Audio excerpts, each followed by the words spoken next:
Hey everyone, in this video I wanted to quickly explore what happens when we make an uh-oh and we delete something in Azure Storage that we probably shouldn't have. What can we do to actually get the data back? As always, if this is useful, a like, subscribe and comment is always appreciated. So if I think about Azure Storage, we really have the idea that, well, we have this subscription. And inside that subscription, we have one or more resource groups. And then inside that, we can actually go ahead and we create our storage account. Now inside that storage account, there's a number of different services. We have things like table, we have queue. What I'm going to focus on is Blob. So in a Blob, we have containers that actually then have kind of blobs inside. And we have Azure files, which have shares that then have files. Now that storage account itself can have different types of durability. There's always at least 3 copies with locally redundant storage. And then we can have ZRS's own redundant storage where those 3 copies are now spread over 3 availability zones. We can have GRS where there's an async replica to a paired region hundreds of miles away where there's another 3 copies. We can have GZRS where we combine ZRS with GRS. There's all these different durability options. But what about just thinking about if data's deleted? And we're going to think about Blob first, and then we'll look at files. But before we even get to that, what can I do in terms of maybe stopping someone deleting my storage account itself? And so this is where you think about locks. So I can apply locks, for example, at the subscription. I can apply a lock at the resource group. I can apply a lock at the storage account. And these get inherited through. So if I apply it at the resource group, for example, well, that means the storage account is locked as well. Now I can do a lock that says, hey, you just can't delete it, but you can do other things, or it's read only. Now the key thing about these locks is this lock is locking at the management plane. We always think about it as the management plane. I am doing various Azure Resource Manager operations. And then there's the data plane. So when I perform these locks, it is not locking the data plane. Even if I set it to read only, I can still write data and delete data. So let's look at that first. So if I jump over to my storage account, and I'm going to kind of use the same storage account for all the demos. And we can actually go and look down here under settings. We can see there are locks. And I've already got a lock. Now we can actually see this came from the resource group. So it's inherited down. So I can't change anything here. And that's simply a do not delete lock. Well, I'm going to add another lock. I'm going to add read only. And we'll set this to the read-only type and nothing changing. So that's done. That's now applied. So straight away, if I now go to the overview and I say delete, I can't. It's locked. And what I could think about doing is those important resources, I can lock it and then delegate rights to other people, but they only have rights so they couldn't remove the lock. Now to prove a point, if I actually now go and look at my access control, I look at the role assignments, my user, we can actually see, let's go through. So I have storage blob data owner. So I actually have a permission at the data plane. And just to see that, we can see, notice there's permissions at the management layer, and then there's permissions at the data layer. And so what we're doing with this lock is at the management layer, those things I can't change. I can't do anything except read at the management layer. But if I go and look at the actual data inside of Blob, so let's go to images, for example. What I could do is I can still upload data. So I'll go over here and we'll just pick something. We'll go to Scratch. And we'll pick Garfield rebooting his computer and upload.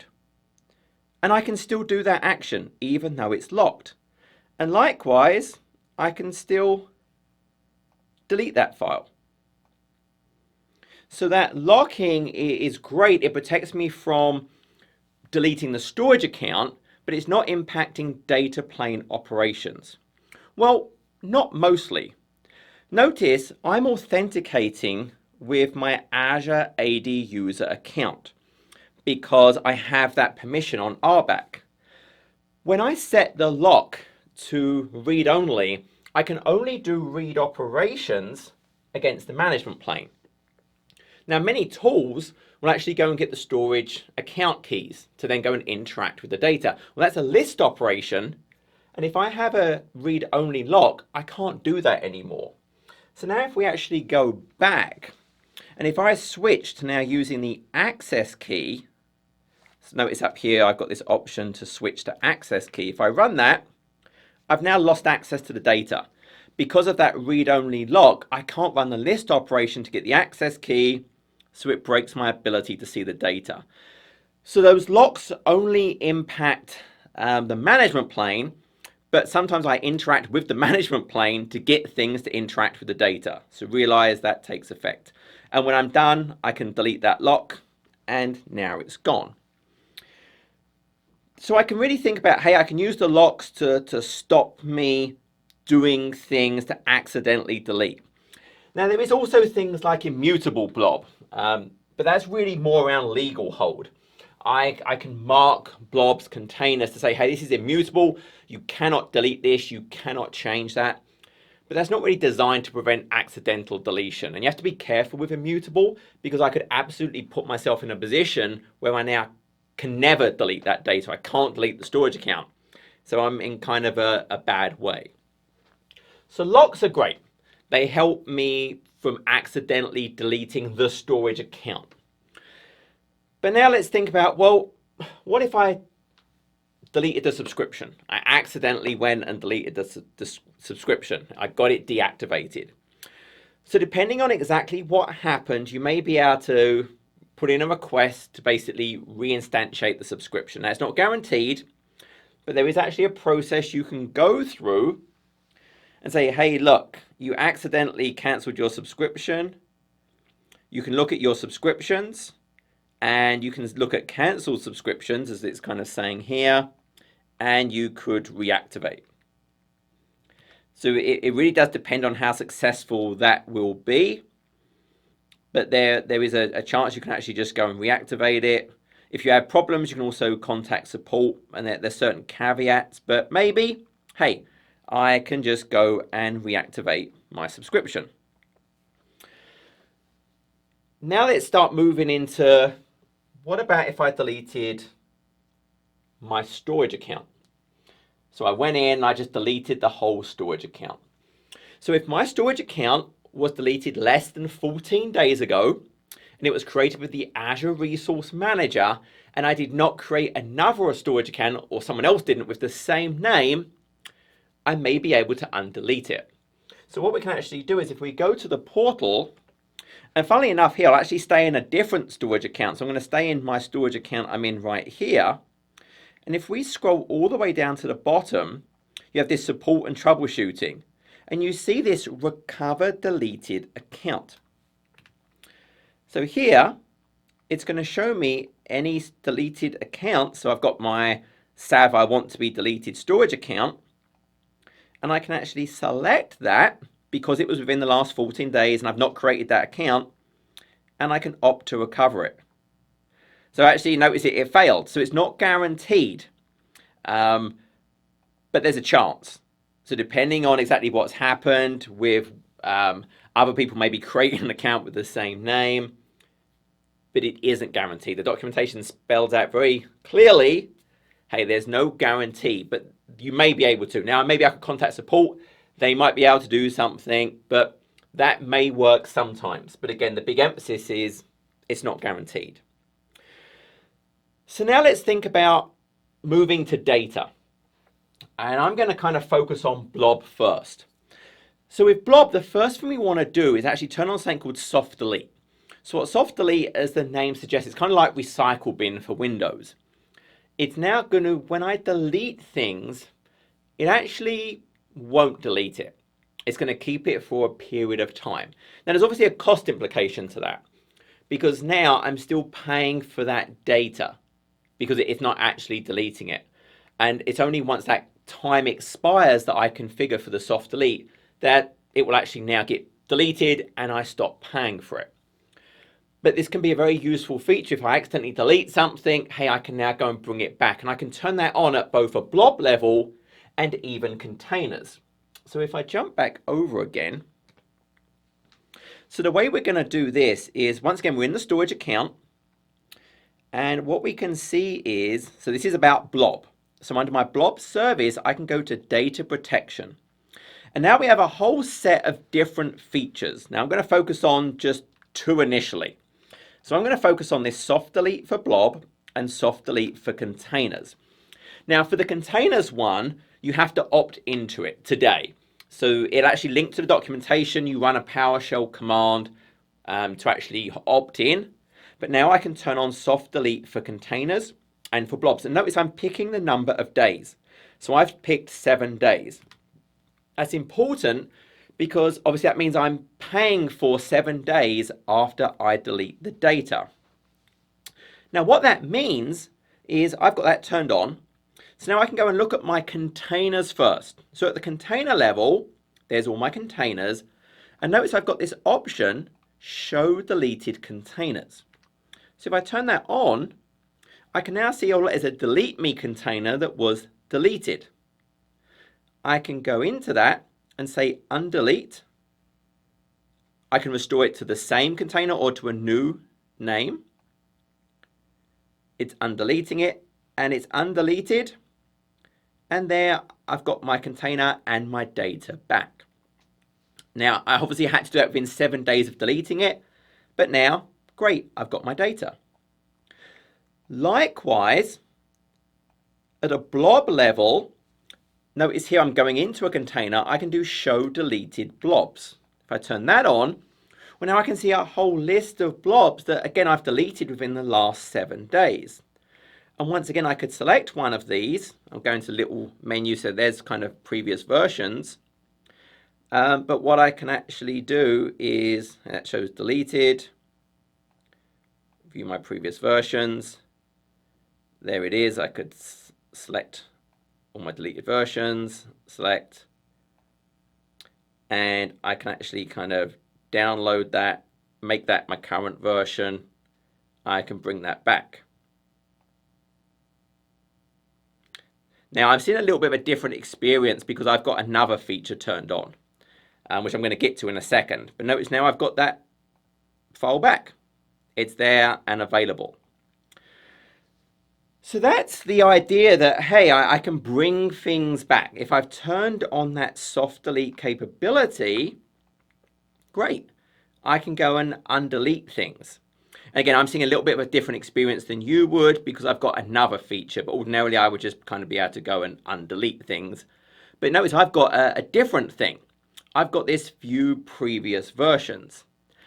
And that's because I've actually got other things turned on as well. So if I go back to my data protection, notice I've got these tracking features. I've got turn on versioning for blobs and turn on blob change feed. So what the versioning now does is I can do point in time. They're kind of like there's a snapshot technology. But when I turn on versioning, anytime I change the blob, it now tracks those previous versions. So I can go back to the different versions of a blob or the contents of a container. And then I've got change tracking turned on. So change tracking creates a transaction log. So now I can actually see, well, when did kind of those various changes happen? Now with both of those turned on, what that then lets me do is, well, I can turn on this point in time recovery for containers. So point in time recovery for containers requires the 3 other features. I have to have turned on soft delete, so it can go back and get things that are deleted. I have to have turned on versioning, and I have to turn on the blob change feed. Once I do that, I can then set this point in time restore for a number of days back. Now that number of days back has to be at least a day less than the retention for soft delete. So if my retention for soft delete is 7 days, the most I can have for my point in time is 6 days. It could be 5, it could be 4, it could be 3, but it has to be at least 1 day less than soft delete. But with that feature turned on, as you kind of saw, I can actually now go back to previous points in time. So if we go back to our containers view, I can do different things. Notice here I've got restore containers at the top. And one of the things I could actually say is, hey, I want to restore all. So I can actually go back to a certain point in time from when I kind of turned on the feature, or the 6 days, whichever kind of is the most. So say I could go to the 19th and I could pick a time. Yes, I want to proceed, and it will restore all of the block blobs back to that previous point in time. Or I could say, well, just a particular container or selection of containers, and say just restore those selected. And I can actually be more specific. I can say, well, I don't want to do everything. I could now put in, for example, a range of only certain blob names, for example. So now I'm actually going back, and again, I can put it to a different location so I don't mess with what I currently have. But now I can actually roll back content and add additional filters to maybe only blobs with certain names that start with letter A or B or whatever. But now I can roll back those blobs just to a certain point in time. But also, exactly as you saw me do here with the show deleted blobs, I can actually go and just for this particular kind of file, view my previous versions, and it would show me those, even the deleted, and I can just bring it back that way as well. Notice if I was using snapshots, I would have that, but I'm using the blob change tracking, which is better than snapshots. Snapshots I have to manually create, whereas the blob versioning just happens when there's a change made to the blob. So with this capability now, well, I can just go back to previous points in time. So I can think about, from a protection perspective, yes, I can use a soft delete. If I delete something, container or blob, I can undelete it. But then if I also want to be able to go back to different points in time, well, then I can turn on things like the versioning. I can turn on the change tracking. Then those three things together, soft delete, change tracking, and the versioning, lets me now add that point in time restore. Now, obviously, with the versioning turned on, again, I'm paying a little bit extra, but it only saves the additional data of the incremental changes. So depending on the rate of change, there's going to be some extra data. But again, now I can go back to previous point in time. And as we're kind of talk about, there's a big difference between those two things, between undeleting and previous point in time. And undelete, sure, I deleted something and I didn't mean to. So hey, I had some data here and I made a mistake and deleted it. Great, undelete, that soft delete feature will let me bring it back. So that works, that protects me. But what about if instead of deleting it, there's my data, but there was a logical corruption. I ran something that I shouldn't have run. There was some virus that did something bad to my data. Soft delete doesn't help me there. So that ability to go back to a previous point in time, well, that's a very different scenario and it's still super useful. So don't think of it, oh, I just need to be able to have soft delete, for example. Well, going back to previous point in time might actually be more useful because now, hey, if something logically corrupts my data, I can go back before that logical corruption actually happened. So that's blobs. And then we get to files. And files is actually very, very similar. So once again, on files, we can do that soft delete. So if I jump back over again, and this time, instead of looking at blob, we go and look at our file shares. This time I'm just going to select file shares, and the soft delete is actually now at the top. We can see here this soft delete of 7 days. So I can select that, and I can change that retention time. I can even turn it off if I want to. So there's my options to control that soft delete. And exactly the same way again, I can now say, hey, show me deleted shares. Oh, there's one. And I can undelete it. Once again, there's a cost implication. I'm paying for that period of time at just a regular kind of storage rate. So that's great. I have that kind of undelete capability. But then what about, well, hey, I actually just, I deleted an individual file, for example. I want to go back to a previous point in time. So this is where we get the idea. Actually, I'll go back to a different folder. We have snapshots.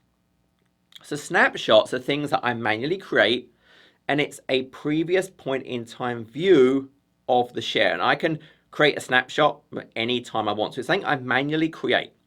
So here I'm looking at the snapshot, and then I can see the content of that share at that particular point in time. And obviously I could then restore that data. So that's one thing. But do I really want to manually have to remember to create those snapshots? So this is where we can actually hook into Azure Backup. So with Azure Backup, I can create a policy. And the great thing about the policy is, remember, I can set daily retention, weekly retention, monthly retention, even annual retentions. So maybe keep a daily for 14 days, a weekly for 4 weeks, a monthly for 6 months, and annual for 7 years. And what's happening when I turn on this Azure Backup integration, ordinarily we think of Azure Backup as kind of this recovery vault where it stores data. That is not what is happening here. When I turn on this kind of hook into Azure Backup, what Azure Backup is doing is it's now orchestrating creating the snapshot based on the schedule I defined in the policy, and then cleaning up the snapshots to meet my retention. So it's going to say, hey, I'll go and delete these snapshots because that's a daily, I only want to keep 14 days, but hey, I need a weekly. So it will actually orchestrate the creation of the snapshots and the removal of the snapshots based on my policy. But it's not copying any data from here to a recovery vault. It's orchestrating. So I'm turning on that orchestration, so Azure Backup will now create and maintain, per my requirements, that content.